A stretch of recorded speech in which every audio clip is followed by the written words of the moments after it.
سلمان خان صاحب کہتے ہیں کہ ان کو یقین دہانی کرائی تھی کہ ون ون سچویشن ہوگی، عمران خان صاحب تو ہیرو ہیں اس ملک کے، یہ سیاست میں ان کا بہت ون ون سچویشن کیا؟ میں وہی کہہ رہا ہوں، کس نے یقین دہانی کرائی؟ جن سے آپ نے ملاقات کرائی تھی سلمان صاحب، وہ تو کہہ رہے ہیں میں گیا ہی نہیں ہوں، مجھے خان نے بھیجا ہی نہیں ہے، تو ون ون سچویشن نہیں، وہ کہتے ہیں میں اپنے اون پہ گیا تھا، اپنے اون پہ ماما لگتا ہے، کوئی جانے دیتا ہے اس جگہ کی؟ آپ لے کے گئے تھے؟ میں اس کا چاچا لگتا ہوں، لے کے جاؤں گا اپنے اون پہ؟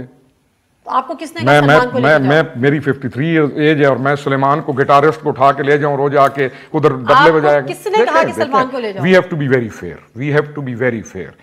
مجھے یہ بتائیں کہ سلیمان نے اس کے بعد ملاقات کے بعد عمران خان کو ایک پوری رپورٹ بنا کے کیوں دی تھی؟ کیوں دی؟ پوچھے نا، وہ کہتے نہیں دی، بتایا نہیں میں نے۔ حامد میر سے پوچھا، حامد میر نے آج وہ رپورٹ دے دیا اس کو اپنے شو کے اندر، بھیا دیکھ چیزیں نہیں چھپا کرتی، جھوٹ نہیں چھپا کرتا، یہ ایسی چیز ہے یہ نہیں چھپنے دیتی۔ یہ جو اچھا تو وہاں یہ ون ون سچویشن کیا ہوتی ہے؟ میں نے اچھا ہاں، جب سلیمان نے وہ ویڈیوز پیغام دیا نا تو آئی کالڈ ہم، میں نے کہا یار تم نے یہ ویڈیو پیغام نہیں دینا تھا، ایک چیز ایسی تھی جو میں نے اس کو نہیں کھولنا تھا۔ یہ آج جو سارا کچھ ہو رہا ہے نا، یہ ساری چیز اگر وہ ویڈیو نہ ڈالتا تو یہ نہ ہوتا۔